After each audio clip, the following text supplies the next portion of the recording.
Hello, I'm Dr. Sam Hancock of the Emerald Planet and Emerald Planet TV. We come to you on a week-to-week basis from Washington, D.C. in the United States as we look around the globe in 144 different nations, looking for those 1,000 best practices, the technology, services, and products that are making a difference as we move through the 21st century. And as we have a planet of 9 billion people by 2038 and possibly 12 to 13 billion by the end of this century, how are we going to be able to take care of all these people on planet Earth? And that's what Emerald Planet's all about. We come to you looking at the solutions, the best practices from around the globe as we create the Emerald Planet. Hello, welcome to the Emerald Planet. We're making a difference as we move through the 21st century. And seeing the long-term impacts of climate change.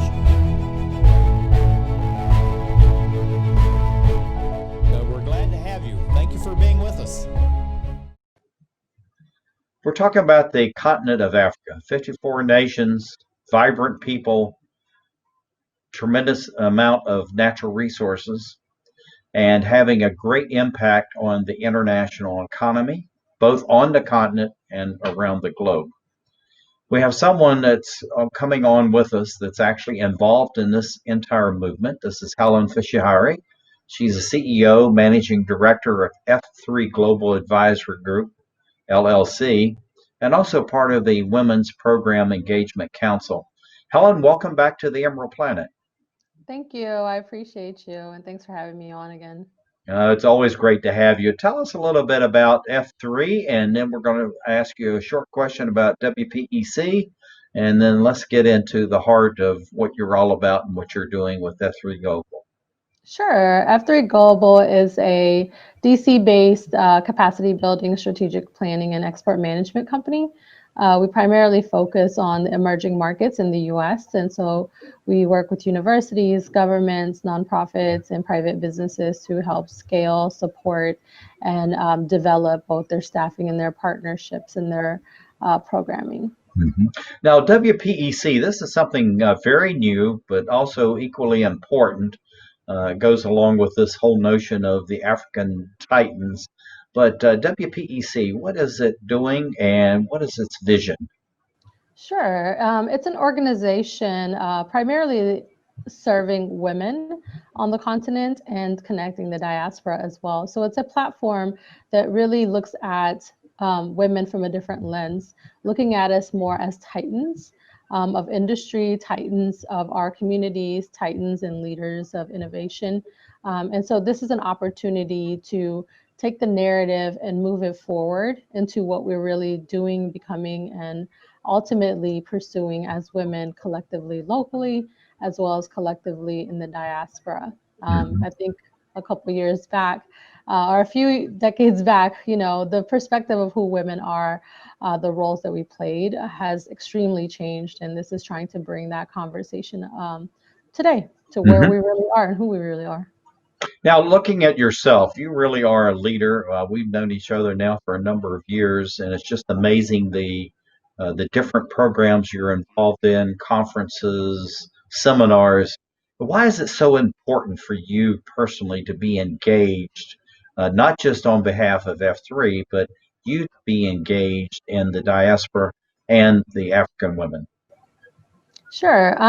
For me personally, you know, I am an African woman. I'm an African American woman. I'm a diaspora woman and a woman who was actually personally born and raised on the continent as well. And so all those levels and conversations of who I am is similar to many others as well. And I think it's important that we're part of the movement, we're part of the growth and opportunities that exist. And it's not a siloed effect. Collectively as women, I think we are the kind of linking pin to our communities. We're also the ones who open the floodgates of opportunities many times. And I think we have to move ourselves to the forefront and, you know, speak our piece and be part of the conversation and sit at the table. So I think that's why I engage both from a personal perspective as well as a professional perspective. Yeah, that's absolutely fantastic. Looking at the education part of what you do, F3 and also the WPEC, Why is it so important to have these networking events as well as education, whether it's in information technology, cybersecurity, business development? Why is it important to have all this for the women, both on the continent and the diaspora within the United States? Sure. I think it's important to definitely educate people, right? Because you don't know what you don't know, and that Mhm. stands true for everybody.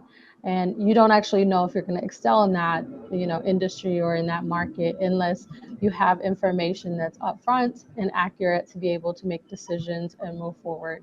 I've seen women who've never been in technology succeed faster than people who've been in that same industry for decades. And that's just with education. I've seen young kids who have never touched a piece of a product or entered a specific service, once they got that knowledge, who excelled extremely quickly. And so I think education is really about, first, recognizing what you don't know, second, understanding how that plays a role, and then third, really recognizing where your skill sets fit there. And then ultimately it's about application, and if you can apply it, then you can definitely change your narrative. You can change your projection of where your future goes, and that of your families and communities as well. So from both a WPEC perspective and F3 global perspective, we find that education is pretty critical to everything. Mhm. Now, looking at the group notion as far as the African people and wanting to collaborate, and this is something that's a very special trait that women have. Us men need to learn much more about it and use that technique ourselves. But why is it so important to have this group dynamic across every platform that you're involved in? Sure. For me, collaboration is at the heart of everything we do as an organization. We can only do so much of what we know and what skill sets we offer and have available to us immediately. But with partners, with collaborators, with benefactors, with local communities, with international communities, we can reach so much more people and do so many more things. And it actually works better that way because we're able to brainstorm faster and solve solutions in a more practical and sustainable way, and that are culturally appropriate. I think a lot of times from a US perspective, we go in and we have this dominant perspective and personality. And so it's the I know better than you know about yourself Mhm. mentality. And so we try to move away from that and say, you know what, you know who you are, you know what your environment is. We're just here to help you figure it out better from a perspective like shared collaborative vision and shared perspectives. And there are roles that we can play, and there are roles that you can play. But I think if we play them together, and then we could do better. That's absolutely fantastic. And I notice this is something that no matter where you are, people are really engaged, they're involved, but there's a sense of pride, but also happiness of being together, of sharing, of being part of the group. What is it about what you're doing and how you organize these events? Or is it coming just naturally from the people that actually participate? In essence, they self select to be a part of your dynamic.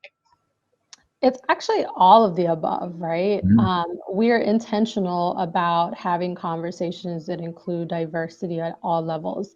And it's not diversity in your traditional sense of gender or, ethnicity or anything like that. It's perspective, right? Mhm. Diversity in perspective and experience and knowledge and levels. And so when we put together events, we always try to have a diverse perspective, so that way, if you're an audience member or a panelist, you feel connected somewhere. And so you're engaged and you're more interested, and the conversations flow in a more genuine way. We also try to make sure that it's culturally appropriate to whatever the environment is. If they're younger, if they're older, if they're women, if they're men, or if they're other, whatever it is, we try to make sure that it's a fun environment where you can feel free to be yourself and say what you need to say within a respectful way. And then we encourage people to just continue the conversation, right? But beyond just continuing conversations, we try to do everything with an intentionality of having impact and walking away with resources, skill sets, networks. So it's not just, oh, I came to a great event that F3 Global did and nothing else. It's, hey, I came to a great event, I learned something, I met someone else, and this is the problem that I had, and now I have a resource or a tool to help solve that. And our goal is always to give, and be part of something that's more collaborative and future oriented. And I think you see that with this panel that you have here. And I actually attended this. This was very well done. Many diverse perspectives that were discussed, open. And actually, it went much longer than what was really planned. And I found that in a lot of the events I've attended with you, is that most people there truly are on time. There's great discussion going on, but people just don't want to leave. What's the magic that you have in your meetings that people just don't want to go home? Yeah, so I love that you've attended plenty of our events, and so you have a true idea of like how these things really work. One of the things that's interesting is that we try to move away from this model of being late. So we try to start everything on time and work within the time frame that we've told people that we're going to do. But what we find is that almost every event goes way longer. And a big part of that is because people are actually having a great time and want to stay. And so we actually check in with them at the end to be like, hey, we're supposed to end in the next 10, 15 minutes. Let's gauge where you're at and what you want to do. And I would say 10 out of 10 times they want to keep talking and keep engaging and keep moving forward. And again, a big part of that is just perspective and creating a safe and healthy environment where people can actually Right. solve their problems there and are excited to be there. And self-selecting is a part of it, right? If you've attended one F3 Global event or any one with our collaborators like WPEC, you find that the people there are genuine, they're fun, they all have a shared vision or a shared mission. And so it's nice to be amongst peers, whether you share the same experiences or not. Yeah, and just like being with this group right here, I mean, it's just fun to be there. People are relaxed, they're enjoying each other, but the conversations are very serious, and the networking that goes on long after this is also equally as serious because I get a number of people that will call me after one of these meetings, and then 2 years later, I get a call from that same person either saying, "This is what I did, this is something I've run into, I have a challenge." So how do you foster that networking so that it goes long after the event and people just in a sense have forgotten about it? It seems like these people never forget. Yeah, so we do a lot of legwork. People don't see it on the front end, but before we put an event together, we put people together, we actually know who's sitting at the audience, right? And what their problems are, and what their priorities are, and what their goals are, and especially what accesses and networks that they have available to.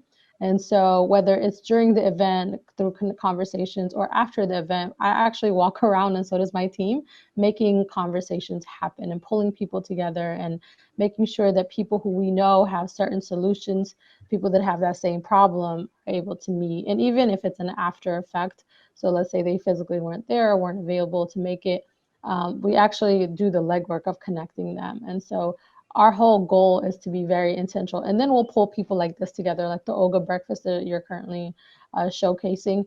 That was senior executive CEO technology companies. They're at the medium to big corporation level. And so their problems, their teams are so much larger. And so for them, some of it was like, we need a specific tool or we need access to a specific market. But they all came in and they were prepped to talk about both the opportunities that they have available for their network, but they also came in with specific solutions that they were looking for. And we were able to like have a beforehand conversation. So that conversation went really well. And a lot of those organizations now are, primes and subcontractors for each other and collaborators and have introduced each other to, new opportunities and new business. Well, Helen, thank you for being with us. This is a fantastic conversation. It's just really dramatic, the work that you're doing and the importance that you're bringing into the community. This is Helen Fissihaie. She's the CEO, Marketing Director, F3 Global Advisory Group, part of the Women's Program Engagement Council as we create the Emerald Planet.